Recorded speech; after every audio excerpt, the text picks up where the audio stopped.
Hey students, in this video I want to talk with you about your first essay assignment. It's really a letter of introduction and I'm calling it an essay, but what I really want you to do is write me a letter. So I want to go over that assignment with you. I'm here on our course homepage, and as always the assignments and all the details you need for the week are under content. So if you go here and navigate to weekly content, you'll see here week 1 you've already done. Here we are in week 2. This is the list of things that I want you to do for the week. Here you can click on the letter of introduction assignment, and you'll see it pop up. And so I'm going to go over this with you.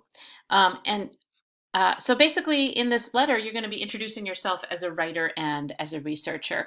The kind of work I'm asking you to do here is called metacognitive work. Metacognition is basically thinking about your thinking. So if you've ever had a coach who, after a game or a meet, wanted to review with you what you did well, what you didn't do so well, that's metacognition, thinking about your thinking. And there's all kinds of research that this helps us to improve when we're really becoming conscious of the things that we do well and the things we'd like to improve on. So you're going to be doing some metacognitive work for this assignment and also throughout the semester in your process journal and in your final assessment.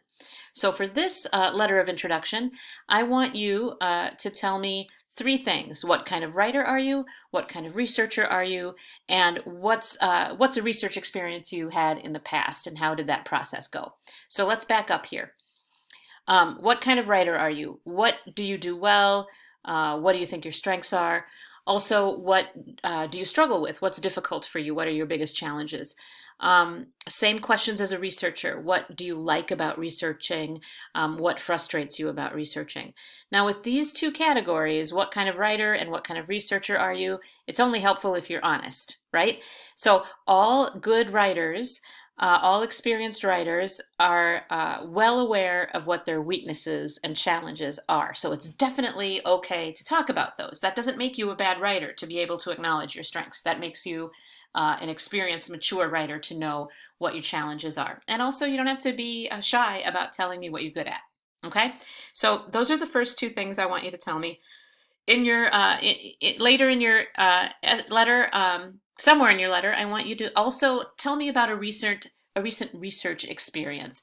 Probably it's going to be a school experience, some sort of paper or presentation that you had to do research for.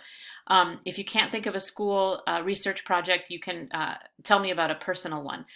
But in this part of your letter, what I want to know is about the process of your researching. I want to know, what kind of resources did you find? What tools did you use to find them? What worked for you and what didn't? What kind of sources worked best? So for example, if your research paper was about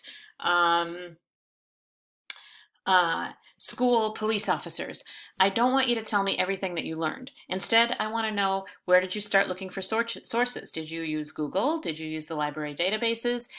Did you use videos? Did you use news articles? And what kinds of sources were helpful, and so on. Okay, so tell me about your process.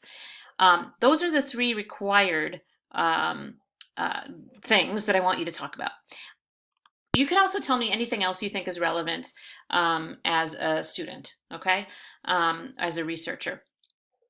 I'll go to the rubric in a minute. The deadline is this Friday night at 11:59 p.m. All our deadlines are 11:59 p.m. For formal essays, I do take them late with a small penalty, 5%. This is just 25 points, so 5% of that is not very much. It's okay if you turn it in late for a small penalty. If you know in advance that you need an extension, all you have to do is ask. Remember that all semester long, okay? But late papers don't get graded promptly because I have moved on to other things. So if you want your paper graded promptly, try to get your paper turned in on time. Okay. Other details, again, please be honest. The length of the paper should be 600 to 1200 words long. That's about 2 to 4 pages in most fonts. And this is a personal essay, so it's definitely okay to use personal pronouns, I, me, you, that kind of thing. It is a letter, so you should have a greeting like Dear Professor Koch or Dear Dr. Koch, and you should sign your name at the end with some sort of closing. Obviously, you shouldn't plagiarize. You shouldn't need to, because you aren't going to be using sources. Submission details are in this part of the assignment. Always submit Word documents when you upload assignments. If you're working in Google Docs, all you have to do when you're done is click on File and click on Download and click on Microsoft Word. Here's the rubric I'll be using. I'm looking at 3 major areas: content, structure, and correctness. Okay, so please read that over. Remember, for structure, you should have multiple paragraphs. You can decide what order you want to tell me the information in, but focused multiple paragraphs. Okay, so that's the assignment. If we go back to the letter of introduction assignment, you will also see that there's a sample letter here. And this is written by one of my students in the past. So there's a date, there's a greeting, there's multiple focused paragraphs here, and at the end is a closing. Okay, and the student obviously typed the name, but I've redacted that. All right, so I don't want you to copy from this letter for sure. That would be bad. I'm just posting this so that you get an idea of one really good way to do this assignment, and there are plenty of good ways to do this assignment. I'm looking forward to getting to know a little bit more about how you think of yourself as a writer and as a researcher. As always, if you have any questions, send me an email at acotch@prairiestate.edu. All right, have fun with this assignment, and I will see you in our discussions.